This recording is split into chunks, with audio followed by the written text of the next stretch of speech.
Olá, boa tarde para você, seja bem-vinda, seja muito bem-vindo. Chegamos, está no ar o Pauta Aberta desta quinta-feira, dia 18 de agosto de 2022.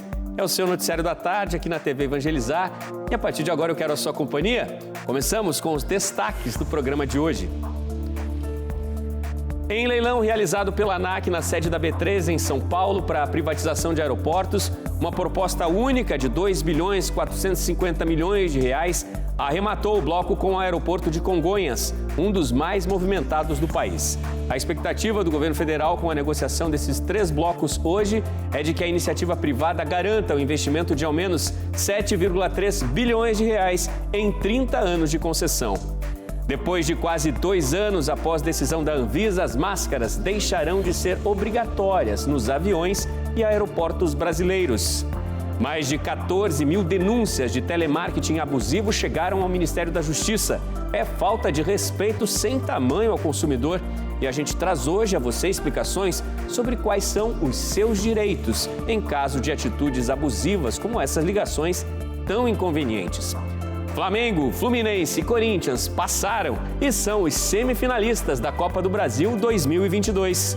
No programa de hoje também a gente vai trazer depoimentos emocionantes e muita música. Uma reportagem especial sobre como foi a etapa de Recife do Festival Vem 2022.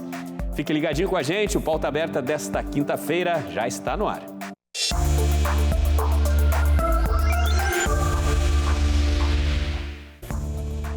A ANAC leilou hoje 15 aeroportos brasileiros. Com o leilão de Congonhas, o tráfego aéreo privatizado pode passar de 90%. O aeroporto é o que registra maior trânsito de executivos no país. A Agência Nacional de Aviação Civil, a ANAC, realizou na tarde desta quinta-feira, na Bolsa de Valores de São Paulo, o leilão da 7ª rodada do Programa de Concessões Aeroportuárias. 15 terminais foram vendidos, entre os quais aquele que é considerado a joia da coroa, da empresa brasileira de infraestrutura aeroportuária, a Infraero. O aeroporto de Congonhas, localizado na zona sul da capital paulista, um dos mais movimentados do país. Segundo informações disponibilizadas pela Infraero na página da internet, Congonhas é o aeroporto com maior trânsito de executivos no país. Até setembro de 2019, o aeroporto movimentava 60.932 passageiros por dia. E a média diária de voos era de 592. No leilão de hoje, 3 blocos foram negociados, reunindo terminais localizados em 6 estados. São Paulo, Rio de Janeiro, Minas Gerais, Pará, Mato Grosso do Sul e Amapá. A expectativa do governo federal é de que os vencedores invistam pelo menos 7,3 bilhões de reais na modernização dos terminais ao longo dos 30 anos de concessão. Há muita expectativa, de melhorias aí na infraestrutura aeroportuária desses aeroportos que agora são privatizados, ao longo desses 30 anos aí, depois do arremate hoje desses 3 blocos, de aeroportos colocados em negociação. E depois de mais de 2 anos, as máscaras deixarão de ser exigidas dos aviões e nos aeroportos do Brasil. Por unanimidade, a Agência Nacional de Vigilância Sanitária, a Anvisa, aprovou nesta quarta o fim da exigência do equipamento de proteção em voos do Brasil. Apesar do fim da obrigatoriedade, as máscaras faciais e o distanciamento social continuarão a ser recomendados como medidas para minimizar o risco de transmissão da Covid-19. Mesmo com o fim da obrigatoriedade das máscaras, uma série de protocolos em vigor desde o início da pandemia de Covid-19 foi mantida. Os aeroportos e as companhias aéreas continuarão a cumprir medidas como disponibilização de álcool gel, limpeza e desinfecção contínuas e desembarque por fileiras. Em documento, a Anvisa informou que o cenário epidemiológico atual permite que algumas medidas sanitárias tomadas em 2020 sejam atualizadas, como o uso obrigatório das máscaras. A máscara nos terminais aéreos e nos aviões deixou de ser exigida em diversos países, como os Estados Unidos, a França, o Reino Unido e Portugal. Em maio, a Anvisa liberou o serviço de bordo e autorizou o uso da capacidade máxima de passageiros nos aviões, mas manteve o uso de máscaras em aviões e áreas restritas dos aeroportos. A decisão que muda as regras aos passageiros, mais flexibilização depois de quase 2 anos, já foi publicada em edição extra do Diário Oficial da União. E termina hoje, daqui a pouquinho, nos cartórios, o prazo que os eleitores têm para solicitar voto em trânsito, que é quando a pessoa não está no domicílio eleitoral no dia do voto. O eleitor pode escolher votar em trânsito em qualquer município com mais de 100 mil eleitores. São 2 as possibilidades. Se o município escolhido para o voto em trânsito for no mesmo estado do domicílio eleitoral, ele terá direito de votar para todos os cargos: presidente da República, governador, senador e deputado. Se a cidade for em outro estado, o eleitor poderá votar apenas para presidente. Não é possível indicar municípios em outros países para o voto em trânsito, mas brasileiros que possuem o título de eleitor cadastrado no exterior vão poder votar em trânsito se estiverem no Brasil. Nesse caso, devem indicar um município localizado em território brasileiro para estar no dia da votação e podem votar exclusivamente para presidente. Para solicitar o voto em trânsito, o eleitor tem que comparecer pessoalmente ao cartório eleitoral mais próximo e levar um documento oficial com foto. Não há como fazer a transferência por e-mail ou pelo e-título. No cartório, o eleitor vai indicar o município onde pretende votar. A troca pode ser feita apenas para o primeiro ou segundo turno de votação ou para os 2 turnos. Depois das eleições, o vínculo do eleitor com sua seção é restabelecido automaticamente. Hoje também é o prazo final para o eleitor que tem dificuldade de locomoção para pedir para votar em sessão especial com acessibilidade. O pedido deve ser feito em qualquer cartório eleitoral. Continuamos a falar sobre as eleições 2022. As mulheres correspondem à maior parte do eleitorado brasileiro hoje. São mais de 77 milhões de eleitoras, o equivalente a 52,5% do total. Contudo, este grupo ainda tem baixa representatividade nas cadeiras do parlamento. Apenas 9 mil mulheres concorreram nas últimas eleições e 290 foram eleitas. Com o objetivo de aumentar as representações femininas e negras na política, o Congresso aprovou novas regras. Uma delas é de que o voto dado a mulheres e negras nessas eleições contarão em dobro na distribuição de recursos do fundo eleitoral. Elas são a maior parte do eleitorado brasileiro, mas ainda estão longe de conseguir se eleger na mesma proporção dos homens. Para se ter ideia, as mulheres são mais de 77 milhões de eleitoras, o que representa 52% do total. Desse número, apenas 9 mil mulheres concorreram a um cargo eletivo nas eleições gerais de 2018. Destas, 290 foram eleitas, representando 16% do total de eleitos. Mas regras aprovadas pelo Congresso pretendem aumentar a competitividade e a participação feminina nas eleições deste ano. Uma delas é de que os votos dados a mulheres e pessoas negras contarão em dobro para a distribuição de recursos do fundo eleitoral entre os partidos políticos. A intenção é estimular os partidos a aumentarem as representações femininas e negras no legislativo. As novas regras aprovadas recentemente, que estão em vigor para o pleito de 2022, podem ser compreendidas como reforço aos dispositivos institucionais já existentes, como a lei de cotas, que data da segunda metade dos anos 90. E elas dizem respeito à importância e à urgência de se ter mais mulheres em espaços de poder de tomada de decisão. Estar na arena de tomada de decisão nesse espaço legislativo e também no espaço executivo é de suma relevância para que os direitos das mulheres sejam também pensados nessa ampliação de democracia e cidadania. As mulheres falam sobre assuntos econômicos, sobre logística, sobre transportes, sobre indústria, sobre comércio, geração de emprego e renda. Mas também falamos sobre assistência social, saúde e educação. Porém, nossa representatividade no parlamento é muito pequena. Precisamos melhorar esta representatividade para que possamos melhorar o debate político da nação. Mas a especialista explica que a distribuição de mais recursos depende do próprio partido e reforça a necessidade de compromisso dos partidos com as candidatas mulheres e negras. É preciso que haja um compromisso dos partidos propriamente, haja também um envolvimento da sociedade civil, de fiscalizar, de cobrar que esses recursos cheguem a quem é de direito, também dos próprios candidatos e candidatas aí contemplados nessa definição, né, dessa atribuição de recursos pela legislação, além de haver também da própria Justiça Eleitoral ações, mecanismos de conferência, de punição, né, de fiscalização junto às legendas, junto às executivas do partido. Quem recebe o Auxílio Brasil e tem número de identificação social NIS com o final 8 já está com dinheiro disponível, dinheiro de agosto disponível. Isso também serve para o Vale Gás no valor total do botijão. Quem tem o número final NIS do 1 ao 7 já recebeu a parcela de agosto. Os outros beneficiários que têm o número final do NIS de 9 a 0 devem receber o benefício até o próximo dia 22. Mais de 20 milhões de brasileiros em condições de vulnerabilidade social vão receber o Auxílio Brasil.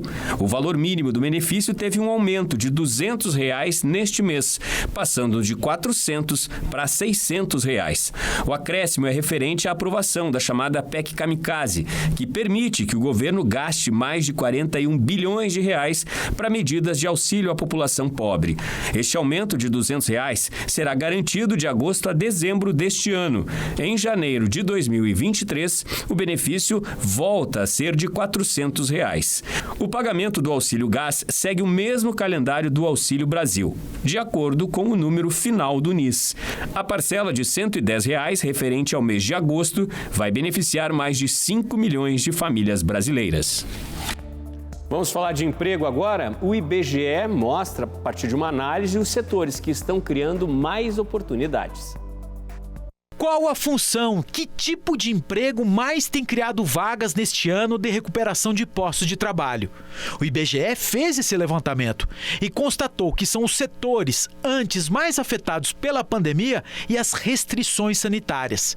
É o setor de prestação de serviço, que tem exemplos em todas as cidades brasileiras, das pequenas às maiores. O ramo de hotéis, bares e restaurantes é o setor que mais tem criado vagas de emprego neste ano. E isso foi constatado tanto na pesquisa do primeiro como do segundo semestre. Esse é o setor que cresceu 23% agora, ou em números absolutos, criação de 1 milhão de vagas.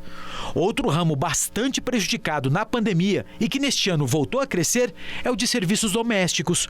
Foi o segundo setor a mais criar vagas de emprego nesse segundo semestre, 931 mil vagas, ou 18% das criadas. Fora da lista de empregos caracterizados como os prestadores de serviço, estão aqueles ligados à construção civil.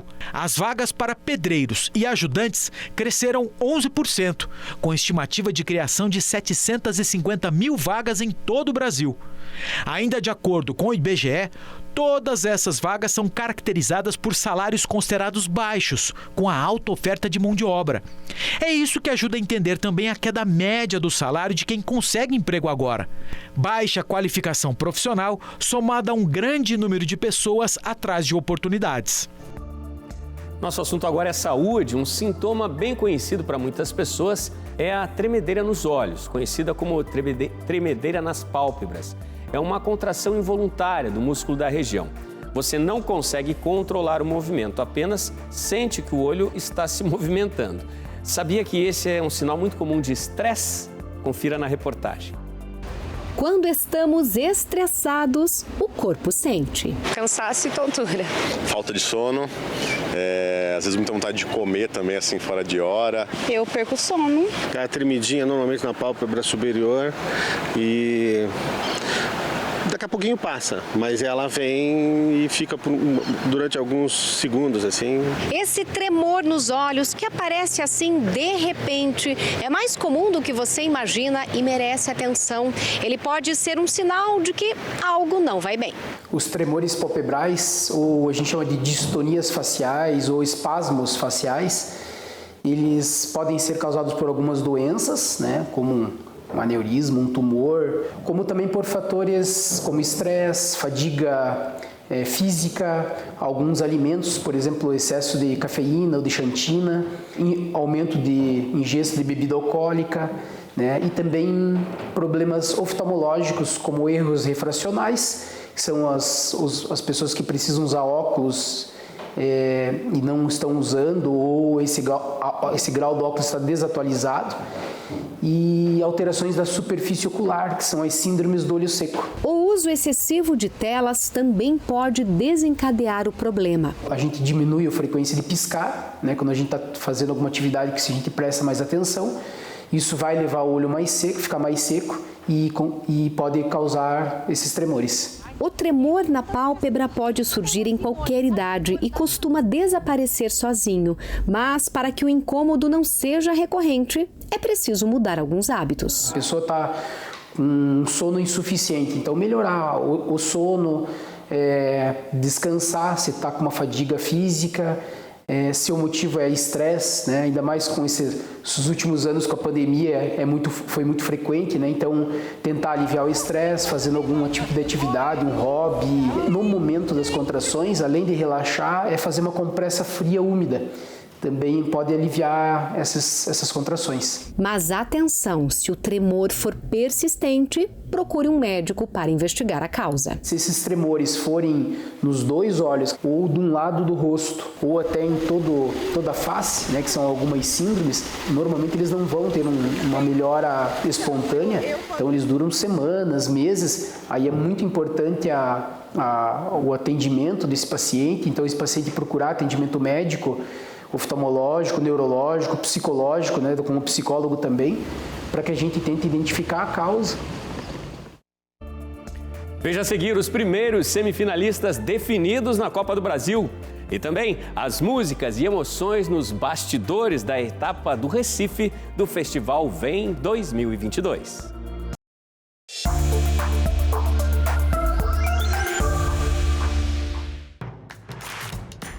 Não perca mais nenhum vídeo da TV Evangelizar. Inscreva-se agora.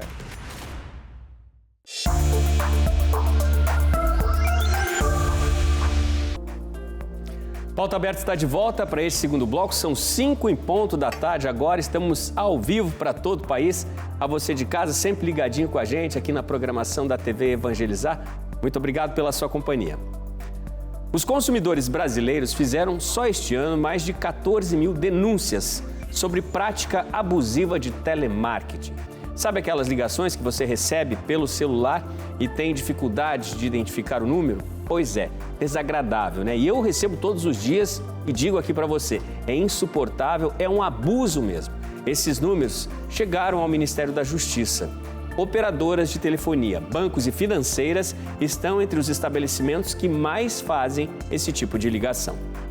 Ligações indesejáveis, insistentes, em dias e horários impróprios. Isso é telemarketing abusivo. De olho nessa prática ilegal das empresas, o Ministério da Justiça criou um canal específico para o consumidor denunciar e de junho até agora foram recebidas mais de 14 mil reclamações. Operadoras de telefonia, bancos e financeiras estão no topo da lista. Ligam a partir de uma base de dados que muito provavelmente é obtida de uma maneira ilegal e liga para o consumidor para ofertar um produto ou um serviço sem ter qualquer relação com eles. Todas essas reclamações foram feitas depois que a Anatel determinou o uso obrigatório em todo o país do prefixo 0303 pelas empresas de telemarketing. A medida veio para ajudar na identificação desse tipo de chamada que tira tranquilidade.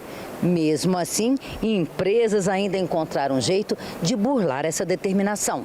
pegam ou então uma ligação local, ou então eles pegam uma ligação de um outro estado, um DDD de outro estado. Então, nisso eles estão fazendo o quê? Burlando. As denúncias de telemarketing abusivo podem ser feitas pela internet no site denuncia-telemarketing.mj.gov.br. Os casos são recebidos e apurados pela Secretaria Nacional do Consumidor, que pode aplicar multas e sanções administrativas às empresas.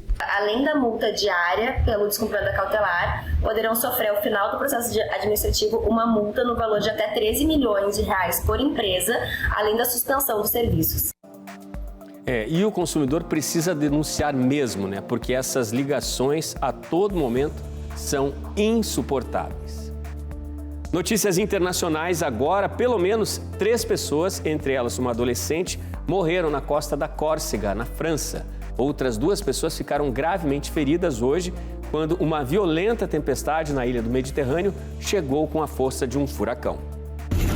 Granizo, chuva forte e ventos com picos de 224 km por hora varreram a ilha francesa que recebe turistas de todo o mundo. Moradores relatam que foi tudo muito rápido. A tempestade destruiu o local, arrancando árvores e danificando casas. Segundo as autoridades, no sul da Córcega, uma menina de 13 anos morreu quando uma árvore caiu. Uma mulher de 72 anos foi morta quando seu carro foi atingido pelo telhado de uma cabana de praia.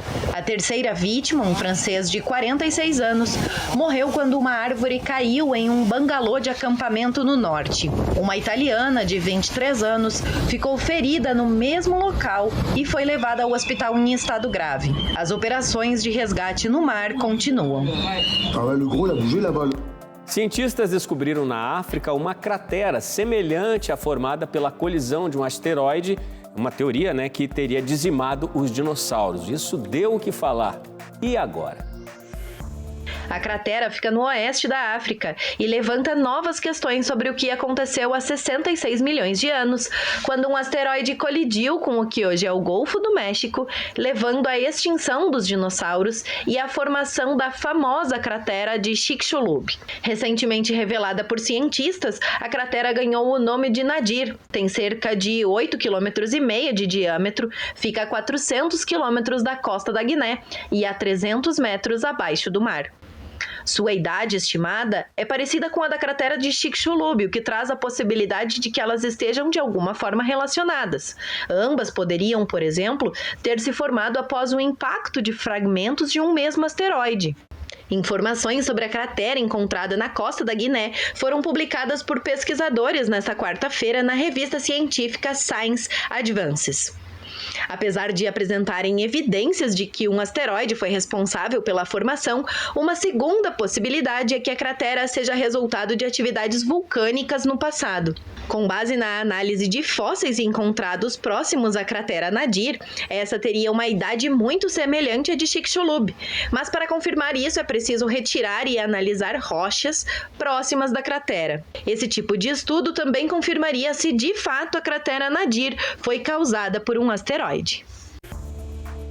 Quantos mistérios, né, a respeito de tanta coisa que aconteceu aí há milhões de anos na formação do nosso planeta. Vamos de futebol agora. Foi uma quarta-feira de emoções ao torcedor. Maracanã, Arena Itaquera e Arena da Baixada ficaram lotadas. E em meio a tantas disputas duras, o Flamengo vai às semifinais de bicicleta.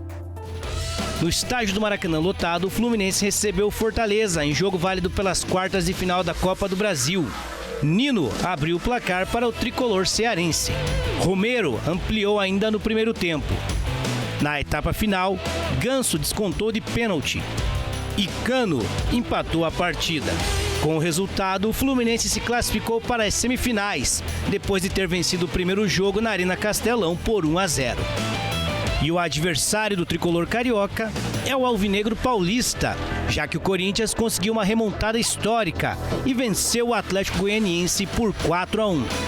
Gil abriu o placar para o Timão e Yuri Alberto marcou o segundo, o terceiro e o quarto gol do Timão, fazendo um hat-trick na partida.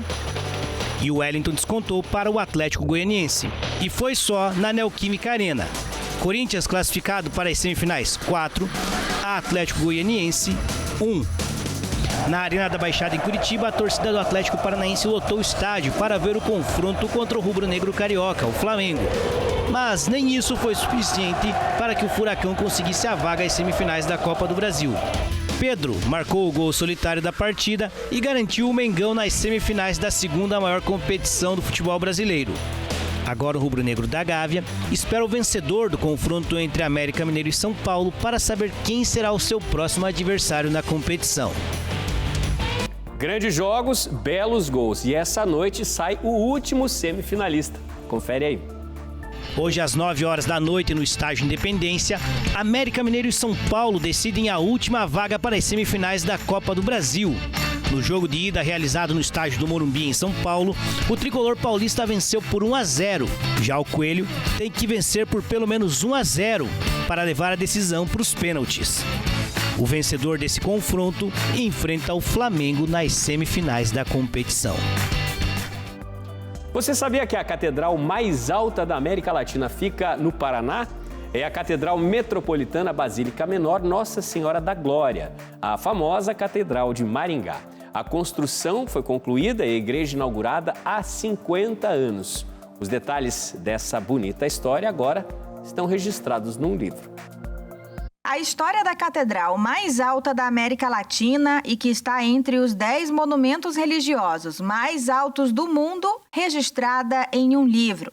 A obra, intitulada de Nas Alturas, de autoria dos jornalistas Rogério Reco e Everton Barbosa, faz referência aos 124 metros de comprimento e traz, ao longo de 260 páginas, documentos, fotos e depoimentos que contam detalhes do ousado projeto idealizado em 1957 por Dom Jaime Luiz Coelho, primeiro bispo da cidade de Maringá, município do Noroeste Paranaense, e concluído em 1972 com projeto assinado pelo arquiteto paulista José Augusto Bellucci. Foi um desafio grande porque a gente sabia do tamanho da pesquisa que teria que ser feita, né?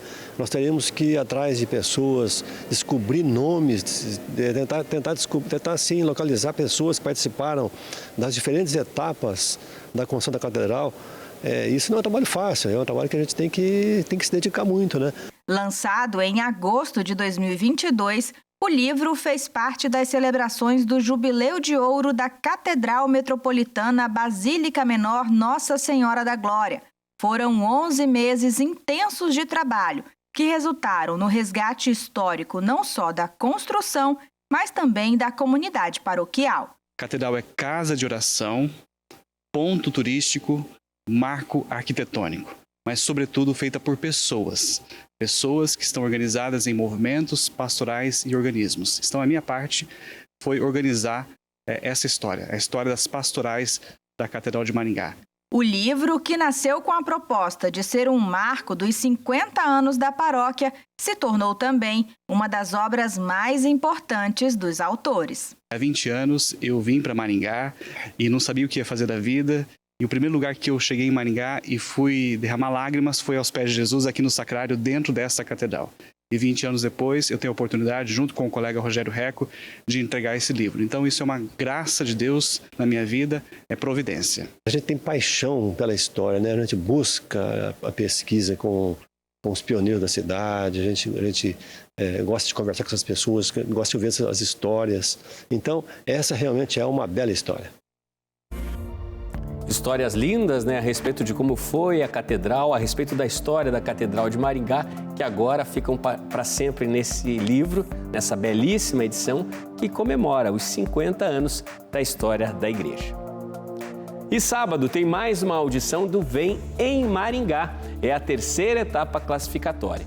Mas eu quero que você veja o material que a TV preparou com os melhores momentos do Vem da etapa de Recife. Você está preparado? Vai se emocionar. Quando a gente fala que o Festival Vem é a grande festa da música católica, não estamos exagerando. Festival Vem 2022, vem! Cada audição é uma verdadeira festa. Isso é Festival Vem 2022. E no último sábado, você acompanhou as audições lá em Recife? É um presente pra gente, não é? Aqui de Recife. Filha! Obrigado a TV Evangelizar por escolher o Recife. Ah, nós que agradecemos. Nossa equipe foi muito bem recebida pelo povo de Recife. Esse burburinho aqui é porque tem torcida aqui na área, viu? Então se liga nessa seleção com alguns dos melhores momentos das audições com os candidatos da região Nordeste do Festival Vem 2022. Posso sentir a tua mão a me levantar, porque em teu colo eu quero deitar, sentir tua paz que vem me abraçar. Dando os passos antes que ele traga ao chão, quero crer. Oh, doce Maria, Senhora da Conceição. Mas nem só de música se faz um festival. Por trás de cada canção tem uma história de vida. Eu perdi a minha mãe faz 30 dias. A vida que ela me deu vai estar no palco para chegar a outras vidas. O Senhor te encontrar. Não era usuário de cocaína, entrei no mundo das drogas, né? Mas decidi sair, tomar a decisão de sair dessa vida e seguir em frente com essa missão, né? De evangelizar, de louvar a Deus através da música. Mas Jesus foi lá embaixo e me salvou. O seu amor me alcançou. Quando meu filho foi diagnosticado com a cardiopatia, então assim, eu não sabia se meu filho ia sobreviver, mas a providência de Deus nos visitou. E essa providência de Deus é o que me motiva. Que tudo que vivi foi prova do teu amor por mim. A minha profissão é uma música da minha vida, eu me pego cantando muitas vezes. A gente tem um trabalho de evangelização dentro do Corpo de Bombeiros e da Polícia Militar lá do Paraná. E por amor provei a dor, mas na dor provei meu amor. A diversidade de talentos chamou a atenção dos nossos jurados. Você conseguiu arrancar uma lágrima da irmã Ana Paula ali. Essa música que ele cantou traz o nosso coração para junto, para bem pertinho de Nossa Senhora. Nossa, que canção linda, né? Meu Deus do céu. O sonho do Festival Vem alcançou muitos corações. Talento não faltou nestas audições que aconteceram lá em Recife. E dos 15 candidatos que se apresentaram, estão aí os 4 selecionados com as vagas garantidas para as semifinais que acontecem ao vivo, direto da sede da TV Evangelizar aqui em Curitiba. Mas ainda tem muita coisa para acontecer. Fique ligado que dia 20 de agosto temos um encontro marcado lá em Maringá para as audições com os candidatos da região Sul e Sudeste. É às 19 horas. Voz, evangelização e música. Vem! Bonito, quantas histórias, né, gente? Quantas emoções que impulsionam, que inspiram os artistas para a construção de cada nova música que a gente teve a oportunidade, o privilégio de ouvir, de conhecer. Muito legal.